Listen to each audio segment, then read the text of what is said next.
Donc, je voulais faire cette précision pour que, surtout en faveur de la presse, qu'on sache qu'on n'est pas dans une situation de politique politicienne. Nous sommes dans une optique de politique de développement. L'objectif de la délégation générale à l'entrepreneuriat rapide pour les femmes et les jeunes, c'est de soutenir les jeunes femmes, les jeunes hommes de 18 à 40 ans et les femmes sans limite d'âge qui ont des projets d'entrepreneuriat, qui sont des entrepreneurs dans plusieurs secteurs. Le secrétaire général est revenu là-dessus, l'agriculture, l'élevage, la pêche, l'économie numérique, les services, l'artisanat. Tous les secteurs clés de notre économie sont concernés par ce secteur. Nous avons plusieurs guichets sur lesquels je vais revenir en quelques 2 minutes. Le guichet autonomisation de 0 à 500 000 francs, le guichet financement de l'entreprise de 500 000 à 5 millions, le guichet chaîne de valeur de jusqu'à, je dirais, il n'y a pas de limite. Il n'y a pas de limite. Et nous avons aussi ce qu'on appelle formation, renforcement de capacité, incubation. Car comme les gens l'ont dit ici tout à l'heure, le secrétaire général, il ne suffit pas seulement de donner des financements, mais il faut un accompagnement sur mesure pour les femmes, pour les jeunes, les former, les accompagner, les suivre, s'assurer que l'argent qu'ils ont eu est utilisé à bon escient. Et l'objectif, c'est de créer de la valeur, créer de la recherche, créer les conditions de l'émergence et du développement économique de notre pays. Et tous les fils et toutes les filles de ce pays qui ont des projets entrepreneuriaux dans l'ensemble du territoire, on va les accompagner sans distinction de race, sans distinction d'appartenance politique et sans distinction de religion. Et c'est ce que le président Macky Sall m'a demandé et c'est ce que je vais faire. Maintenant, ma ñëw si mouvement bi li Cheikh Mbacké def lu rafet la am na si sañ-sañ ñu bëri ñu bëgg jàppale président mun nañ ko def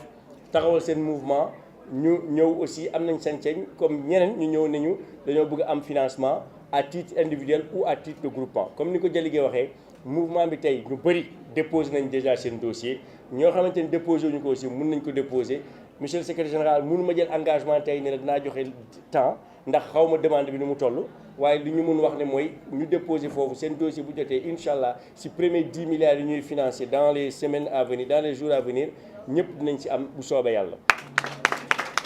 Mais mënu ma ne tey dinaa leen jox lii wala dinaa leen jox 10% wala 20% 30% moo ko xëy damay fen te kenn xamee wu ma fen damay wax loo xamante ne mun naa ko def bu ñuy étudier dossier au cas par cas jigéen ñu fi nekk yëpp c'est des femmes de développement comme ni ñu ko waxee bàyyi seen liggéey ñëw fi toog du politique moo tax financement moo tax ñu jox leen ñu liggéey ñu rembourser ñu dolliwaat. Et puis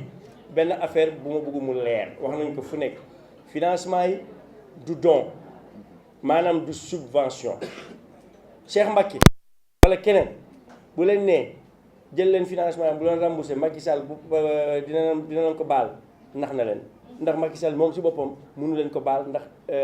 assemblée nationale moo voté budget bi ñu jox ñu ko. Donc lu mu mun mooy Pape Sarr jëlal financement nga joxal ma ko jigéen ñi ak ndaw ñi 18 ans ba 40 ans jigéen ñi amul limite d'âge ñu liggéey wàññil ma taux yi fexeel ba conditions yi yomb et loolu lañ def. tey boo demoon si banque yi wala institution de microfinance yi bu ñu la lebalee 15%, 17%, 20% la ñun dépassé wul 5%.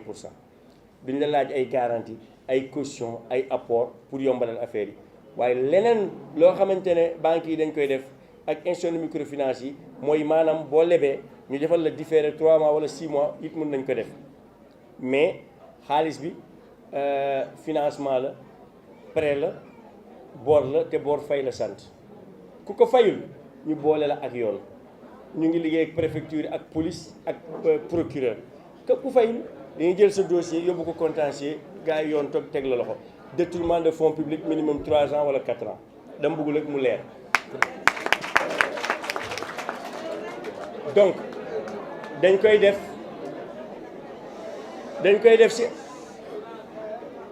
def si ay fan yu leer ku soxla 100 000 ku soxla 300 000 ku soxla 500 000 ku soxla 5 millions ku soxla 10 millions 15 millions lépp loo mën attan